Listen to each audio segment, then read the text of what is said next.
Lorsque l'on pense à la mort tragique d'un pilote de Formule 1 fauché en pleine course, la plupart du grand public répond Ayrton Senna. Pourtant, le décès brutal et tout aussi tragique de Gilles Villeneuve a contribué à le faire entrer encore plus dans la légende. Lui qui n'a pas eu le temps d'écrire un palmarès aussi grand que son talent et que sa personnalité attachante. Retour sur l'un des pilotes, si ce n'est le pilote le plus apprécié de tous les temps. Le coup de théâtre donc de ce Grand Prix des États-Unis avec 6 voitures seulement au départ et évidemment les 2 Ferrari, les 2 Jordan, les 2 Minardi. Accélère, accélère! Oh là là, il y a eu un gros crash avec Bottas et la Williams. Victoire de Jean Alesi ici à Montréal pour son 91e Grand Prix.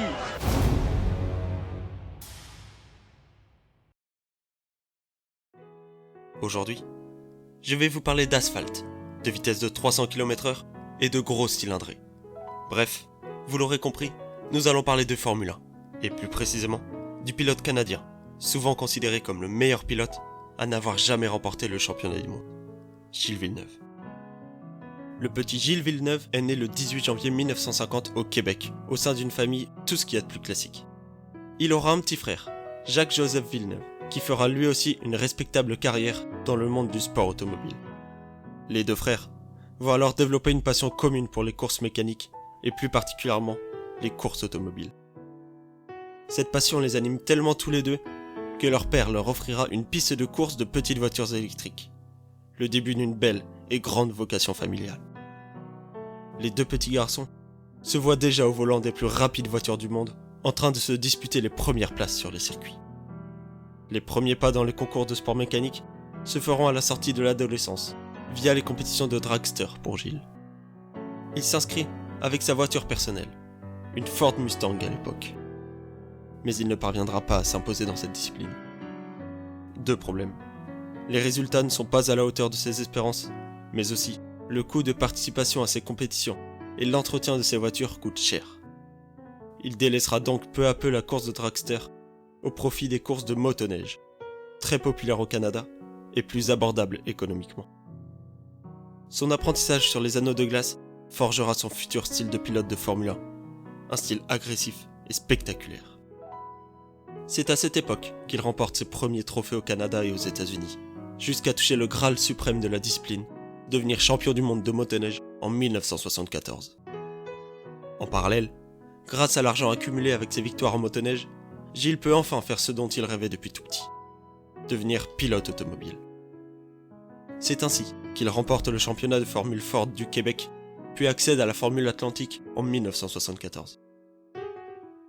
Mais l'année 74 ne va pas se passer comme prévu pour le néo-coureur de Formule Atlantique. Ses résultats ne sont pas du tout au niveau de ses espérances, si bien que le budget vient à manquer.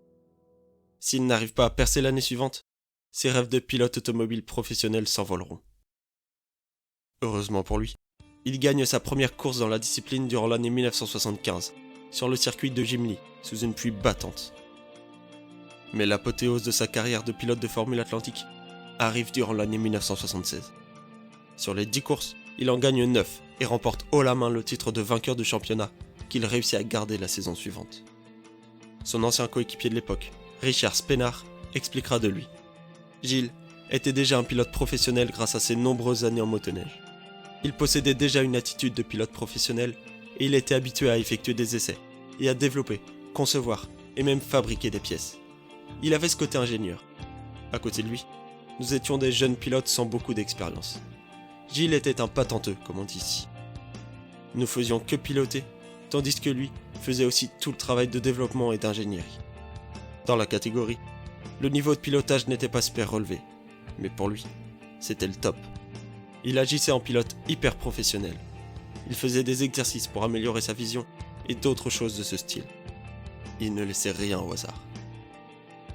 Cette abnégation et ce sens de la course permettront à Villeneuve de se faire remarquer lors d'une épreuve du championnat 1976. La course en question est le Grand Prix de Trois-Rivières. Plusieurs pilotes de Formule 1 sont invités à concourir le Grand Prix aux côtés de leurs homologues de Formule Atlantique.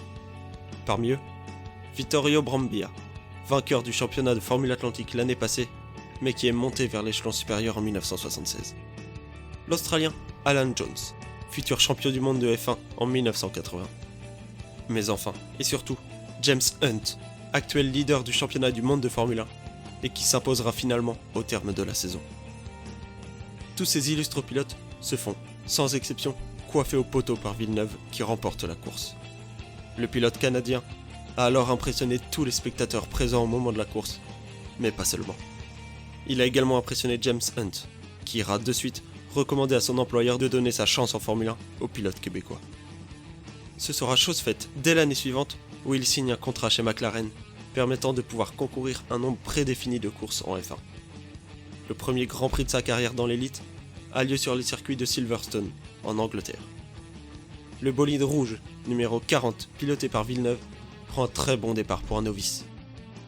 Au 10e tour, il est classé 7ème de la course, et est même positionné devant Jochen Mass, un de ses coéquipiers chez McLaren.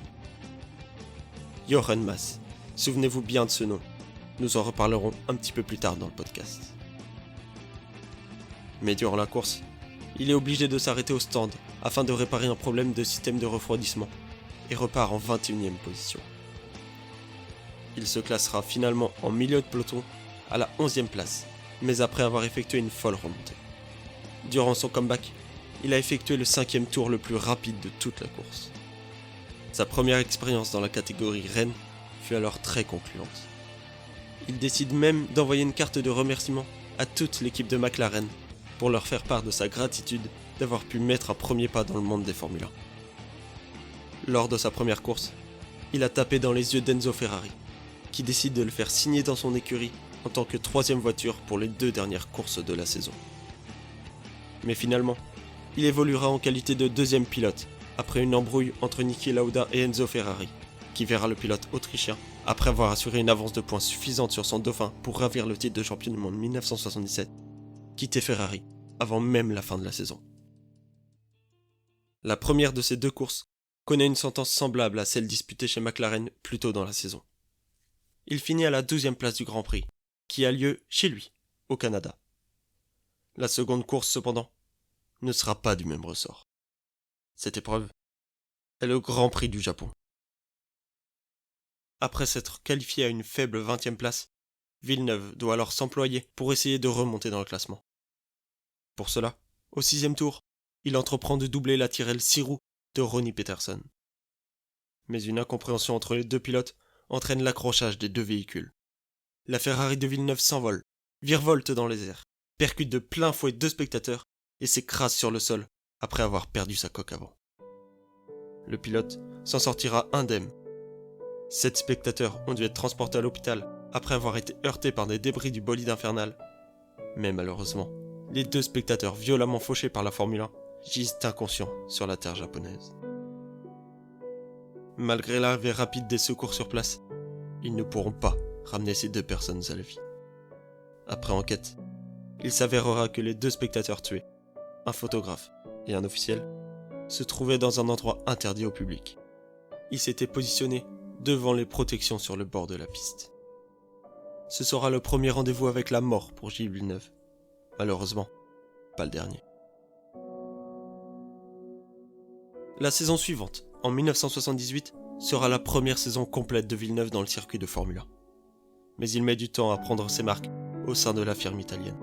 Ses résultats ne sont pas de suite à la hauteur des exigences des médias italiens, qui réclament déjà son départ de l'écurie au cheval cabré. Peu à peu, le Canadien améliore ses résultats, jusqu'à accrocher le premier podium de sa carrière mi-août, en Autriche, avec une 3e place sur un terrain détrempé. Mais un nouveau drame viendra refroidir les ardeurs de tous les pilotes de Formule 1. Le 10 septembre a lieu le Grand Prix de Monza, en Italie, et sera le théâtre d'un spectaculaire accident. Une confusion lorsque le départ est donné amène une réaction en chaîne qui entraîne une énorme collision entre plusieurs pilotes. Certaines Formule 1 s'embrasent même en plein milieu de l'asphalte. Le chaos est total. Un pilote, Vittorio Brambilla, est allongé, inconscient sur l'herbe à côté de la piste, après avoir été frappé de plein fouet par une roue. Un autre, Ronnie Peterson, est au cœur de sa voiture en flammes et n'arrive pas à se dégager.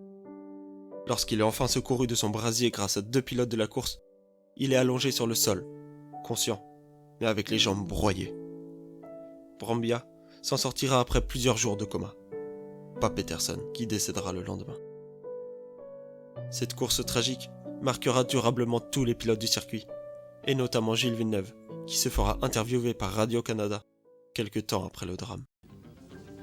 Septembre 1978, Gilles Villeneuve partage avec Ronnie Peterson la première ligne de la grille de départ du Grand Prix d'Italie à Monza.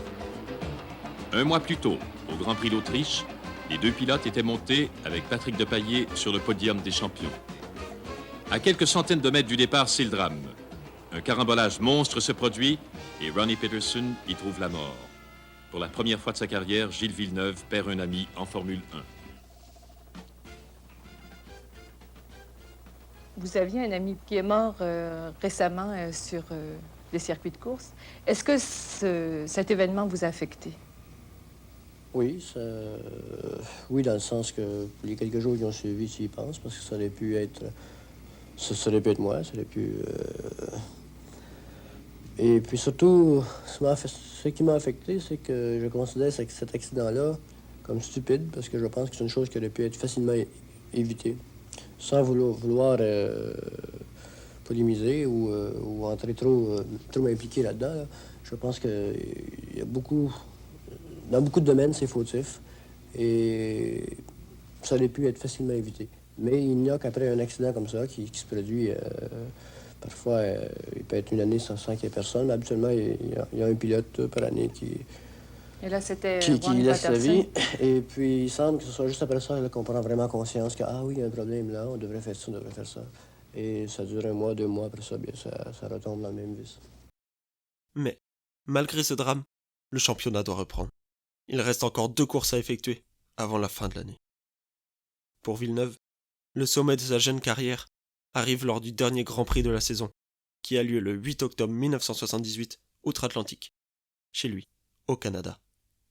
Ce jour-là, le public est venu en masse observer la course, et plus particulièrement son idole, Gilles Villeneuve, seul pilote canadien du circuit. Le Grand Prix du Canada, dernière compétition de l'année 1978 pour le championnat mondial des conducteurs de Formule 1. Pour la première fois, le public avait la chance de voir courir sous ses yeux Gilles Villeneuve, le jeune pilote canadien considéré comme un grand espoir de l'automobilisme et engagé depuis 1 an par la prestigieuse firme italienne Ferrari. Mais jusqu'à ce moment, Villeneuve n'avait pas encore réussi à prouver ses possibilités. Des incidents ou des ennuis mécaniques l'avaient empêché de gagner son premier Grand Prix. Tout le monde se posait la même question. Est-ce qu'ici, à Montréal, devant ses propres partisans, Villeneuve allait être capable de battre des adversaires aussi redoutables que Andretti, Lauda, Fittipaldi, Reutemann, et ainsi obtenir cette première victoire qu'il pourchassait, parfois à 200 km à l'heure, depuis 1 an? Avant une course, est-ce que vous êtes vraiment nerveux? Non, pratiquement pas vraiment. J'espère ici à Montréal peut-être un peu plus que dans les autres Grands Prix, mais j'espère ne pas l'être beaucoup plus.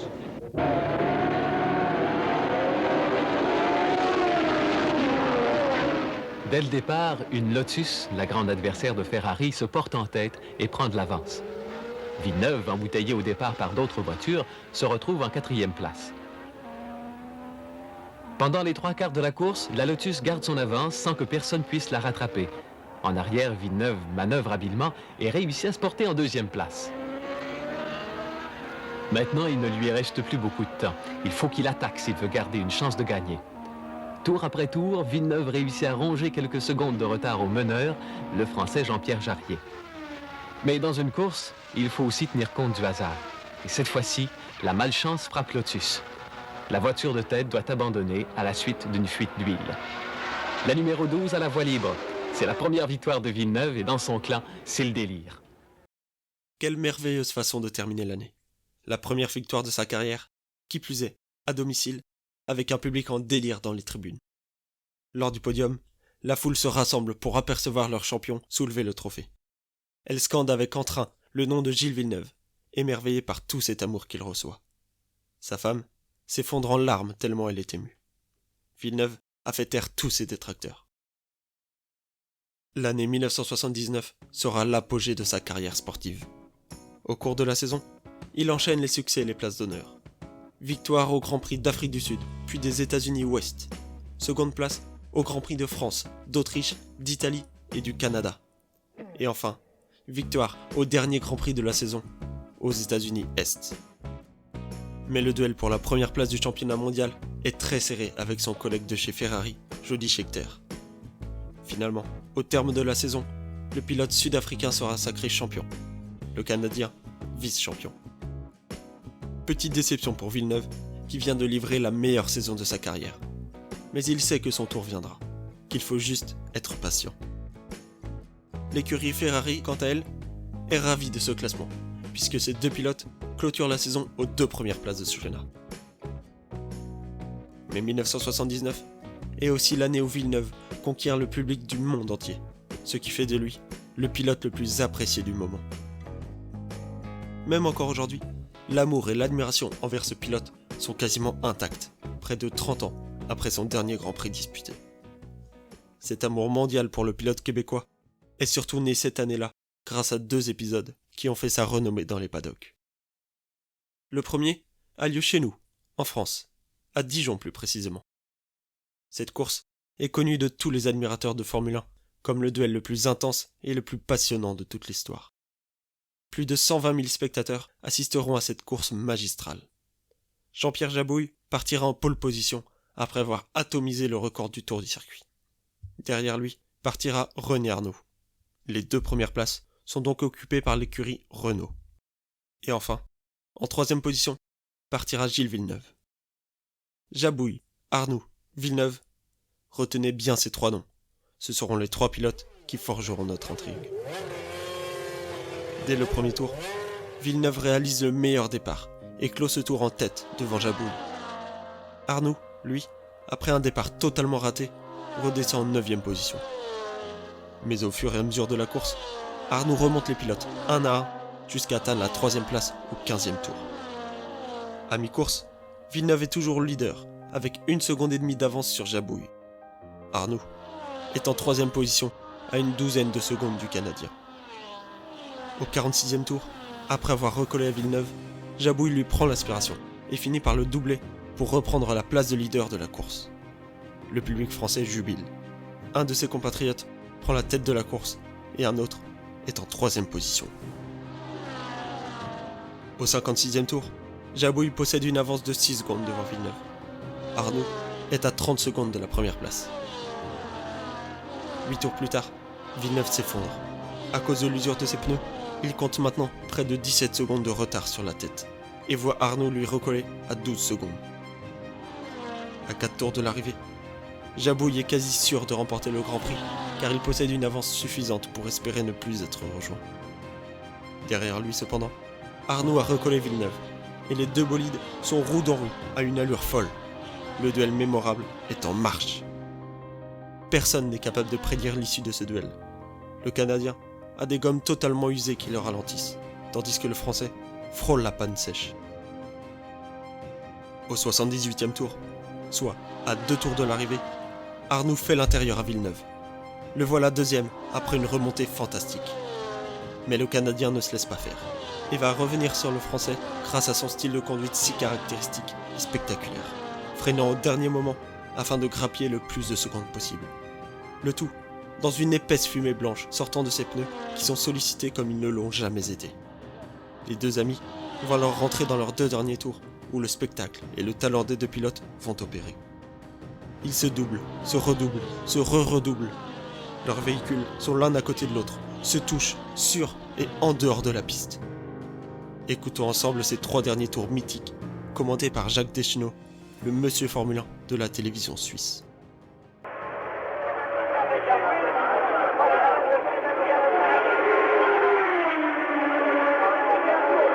Alors cette fois Arnoux colle vraiment. Ah non, tout de même, il y a 5-6 mètres. L'aspiration va jouer maintenant. Va-t-il sortir? Oui, il sort. Il sort, va-t-il passer? Ah, les 2 voitures vont se toucher. C'est incroyable. Côte à côte tout le virage. Et finalement, Arnoux 2e, fantastique. Extraordinaire. On dirait vraiment qu'Arnoux a 10 ans de métier pour faire ce qu'il a fait. C'est prodigieux.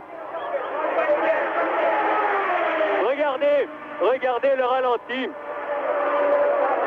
Et Villeneuve qui a défendu âprement sa deuxième place. Les deux roues sont quasiment emboîtées. Et Arnoux a conquis cette deuxième place maintenant. Alors dans le stand, Renault là-bas en face de moi. C'est encore l'angoisse car maintenant il faut tenir 5 tours.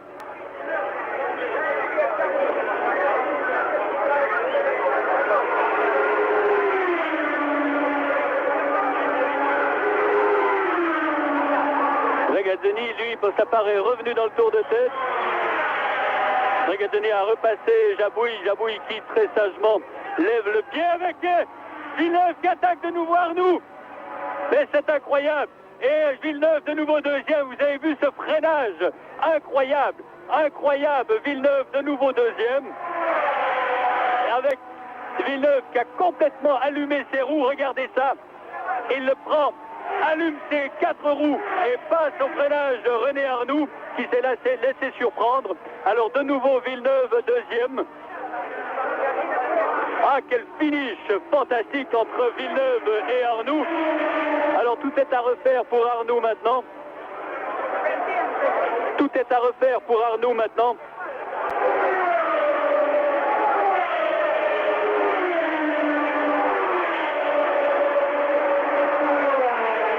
Il doit rester 2 tours, 3 tours, on ne sait plus trop ici.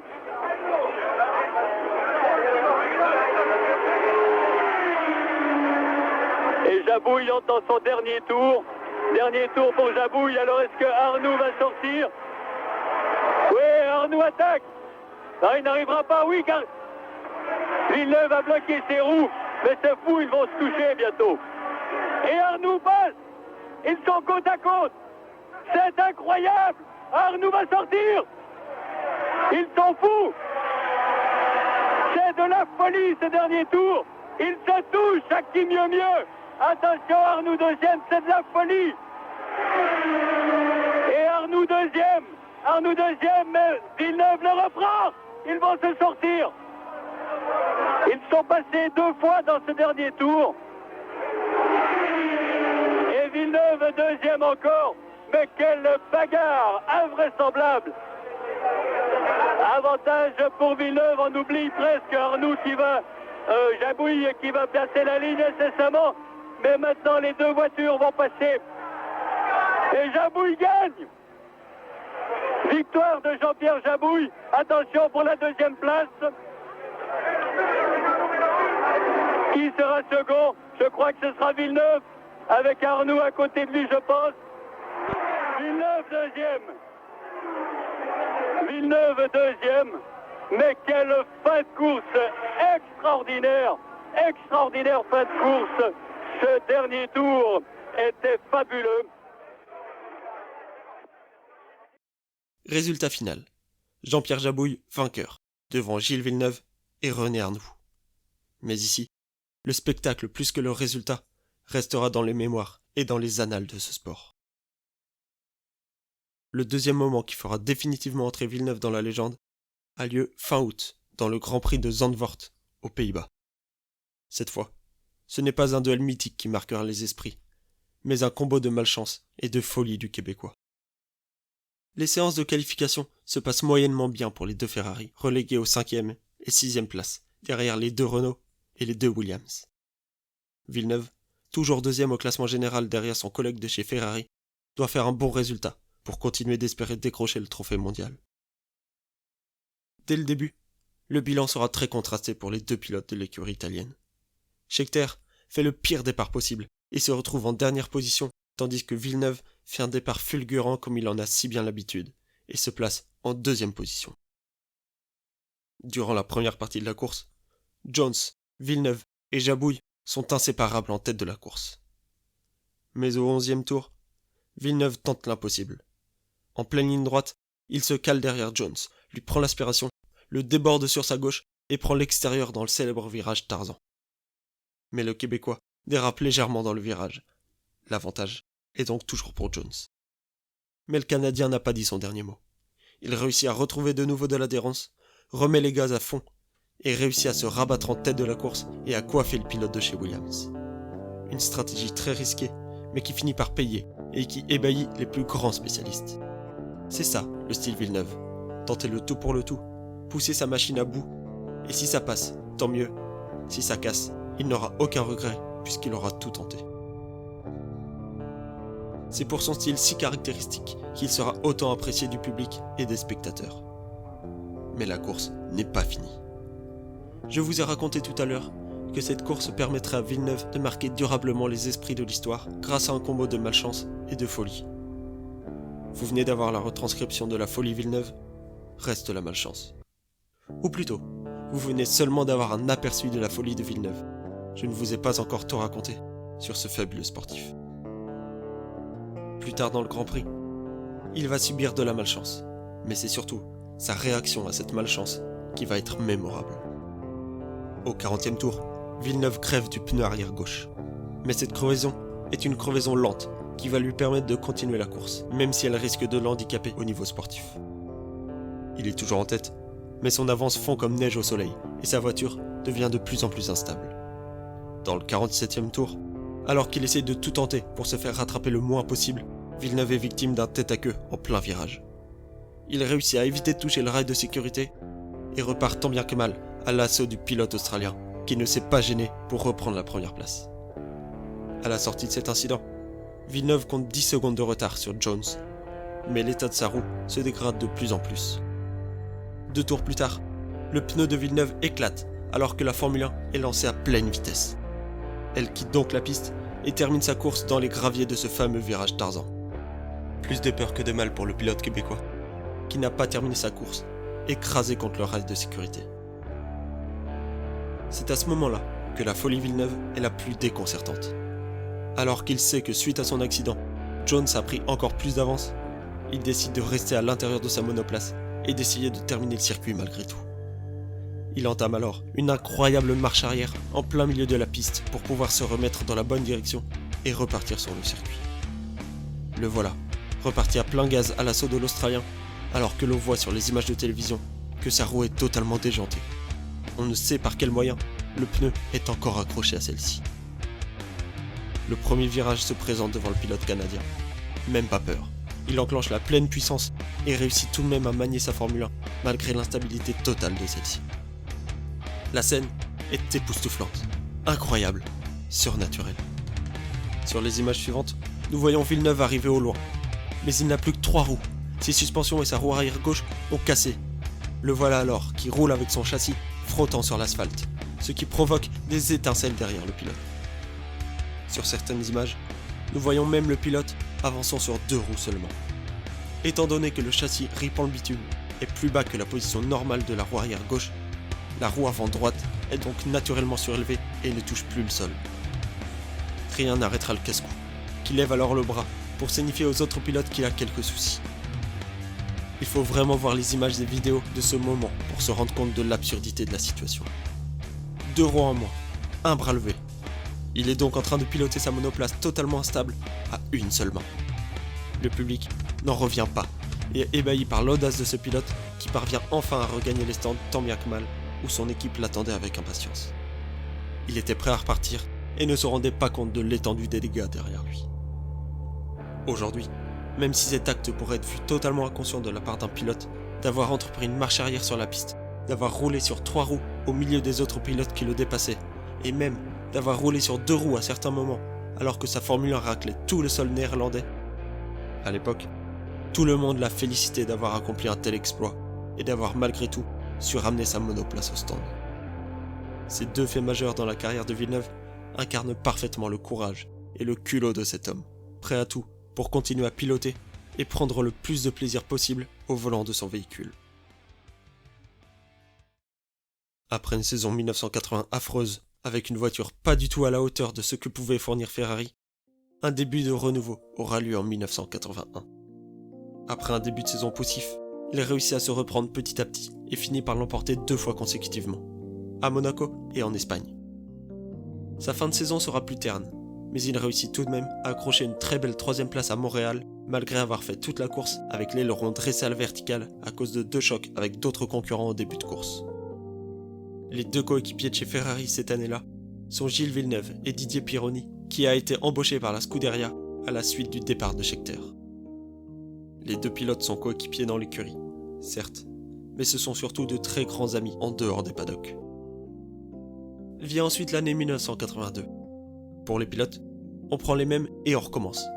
Villeneuve et Pironi sont les deux protégés d'Enzo Ferrari. Après, là encore, un début de saison pas à la hauteur des attentes des pilotes et de l'écurie, arrive le Grand Prix de Saint-Marin. Au départ de la course, les deux pilotes de chez Ferrari sont en 3e et en 4e position. Mais à mi-course, les deux véhicules Renault sont obligés d'abandonner la course. Villeneuve devient alors leader, suivi de peu par son équipier Pironi. La route vers la victoire est alors toute tracée pour les pilotes de l'écurie rouge. Afin d'assurer la victoire, à 10 tours de l'arrivée, le staff de la firme italienne montre à ses pilotes un panneau avec écrit « Slow ». Traduction : figez vos positions et ne prenez pas de risques inutiles. Villeneuve étant devant Pironi au moment de l'action, il est implicite, mais établi, que Villeneuve doit et va gagner la course. Mais Pironi ne l'entend pas de cette oreille. Pour lui, une course est une course et doit se jouer jusqu'au bout. Il attaque alors Villeneuve et lui reprend la tête de la course. Mais Villeneuve ne s'inquiète pas. Il se dit que c'est normal que le Français cherche à faire le spectacle pour divertir le public, mais que, vu que les positions étaient figées par le staff italien, Pironi laisserait passer de nouveau Villeneuve afin de lui laisser remporter le Grand Prix. Mais il se rend vite compte que ce n'est pas du tout les ambitions de son coéquipier. Mais c'est trop tard. Résultat final, Pironi remporte le Grand Prix devant Villeneuve. Sur le podium, c'est la première fois que les spectateurs ne voient pas Gilles Villeneuve avec son sourire radieux. Ici, il a un visage fermé, tout énervé après ce qu'il appelle la trahison de son ami. Il annoncera aux médias après la course. Finir second est une chose, mais finir second parce qu'on vous a volé en est une autre. Il n'aura malheureusement pas le temps de pardonner à son coéquipier. 15 jours après la trahison de Saint-Marin, arrive le Grand Prix de Zolder, en Belgique. Villeneuve, toujours vexé du Grand Prix précédent, ne veut pas se laisser faire. Juste avant le départ de la course, il parle avec son ami journaliste Pierre Lecourt et explique « Je ne lui pardonnerai jamais. Si je peux le bloquer, je vais le faire, crois-moi. À partir de maintenant, c'est la guerre entre nous. » Pironi, pourtant, essaye de parler à Gilles afin de s'expliquer et de calmer la situation. Mais Villeneuve l'évite et lui en veut toujours autant. Il n'a qu'une seule ambition, le battre sur la piste. À un quart d'heure de la fin de la séance de qualification, Pironi signe un meilleur temps que Villeneuve. Ce dernier, furieux de voir son équipier le devancer, décide de repartir sur le circuit après avoir installé de nouveaux pneus. Mais sans succès, il n'arrivera pas à le battre. Un membre de l'équipe technique de Ferrari lui tend alors un panneau lui disant de rentrer au stand afin d'effectuer quelques réglages sur la monoplace. Mais dans son tour de décélération, il est tout de même lancé à vive allure sur l'asphalte. À la sortie d'un virage, Johan Mass, son ancien coéquipier, voit arriver la Ferrari de Villeneuve lancée à pleine vitesse. Lui, à faible allure sur le circuit, décide alors de se déporter sur le bord de la route afin de ne pas gêner Villeneuve dans sa trajectoire. Mais le pilote canadien décide au même moment de se déporter pour doubler l'Allemand devant lui. C'est le carambolage. Les images font froid dans le dos. La Ferrari décolle, frappe le rail de sécurité sur le côté, enchaîne les tonneaux et se disloque dans les cieux. La faucheuse est en train de s'amuser avec le pauvre Gilles Villeneuve. Dans le choc, elle éjecte de sa Formule 1 le corps du pilote, le fait voler et danser dans les airs tel un pantin désarticulé avant de lourdement retomber sur le sol au pied d'un grillage de sécurité. Il n'y survivra pas. La violence de l'accident lui arrache le casque, ne laissant aucune chance au malheureux. Aussitôt, les secours sont sur place. Un médecin commence à lui faire un massage cardiaque et du bouche à bouche. Les pilotes arrivés en renfort pour aider sur les lieux sont tous choqués par la gravité de l'accident et comprennent malheureusement tout de suite le drame qui est en train de se jouer. Johan Mass décrit « Je l'ai vu arriver dans mon rétroviseur gauche et je me suis mis sur la droite légèrement. Je ne comprends pas ce qui s'est passé. Un choc sur la roue arrière droite. Gilles n'a pas dû comprendre ma manœuvre. La voiture s'est envolée comme un avion. C'était terrible, vraiment terrible. » Villeneuve sera évacué dans une ambulance sur la piste, puis en hélicoptère. Mais à 21h12 très précisément, le pilote canadien rend son dernier souffle. Il s'éteint à l'âge de 32 ans et laisse derrière lui une veuve, Johanne Villeneuve, et 2 enfants, Jacques et Mélanie. Écoutons ensemble une archive du JT de Radio-Canada à l'époque. Bonsoir, mesdames et messieurs. Le célèbre pilote québécois Gilles Villeneuve est mort. Il a succombé aux blessures subies dans un accident survenu lors du Grand Prix de Belgique sur le circuit de Zolder. Gilles Villeneuve a été éjecté de sa Ferrari après avoir heurté une autre voiture. Il a subi de graves lésions cervicales et une rupture de la colonne vertébrale.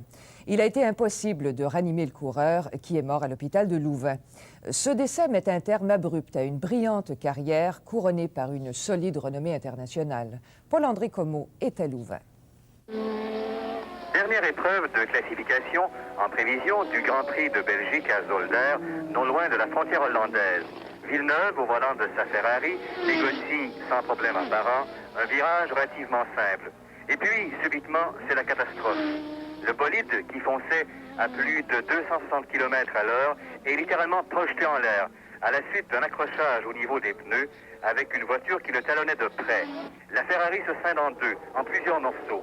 Et Villeneuve est aussitôt éjecté avec une violence inouïe. Son corps virevolte et décrit une trajectoire fatale sur plus de 100 mètres. Villeneuve vient s'écraser contre la clôture métallique qui ceinture la piste de Zolder.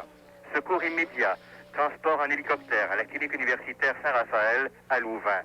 Rien ne permet de sauver le jeune coureur automobile. On constate officiellement son décès peu de temps après l'arrivée à la clinique de son épouse, arrivée en avion de Monte-Carlo. Paul-André Comeau, à Louvain. C'est le choc pour tous les spécialistes de Formule 1, ainsi que pour tous les Canadiens. Pour eux, ils avaient même oublié que Gilles Villeneuve n'était pas immortel. Après l'accident, Didier Pironi et toute l'équipe Ferrari annoncent se retirer du Grand Prix de Belgique en signe de deuil envers leurs coéquipiers. Plus tard dans la saison, Pironi réussira à décrocher la pole position chez Villeneuve au Grand Prix du Canada.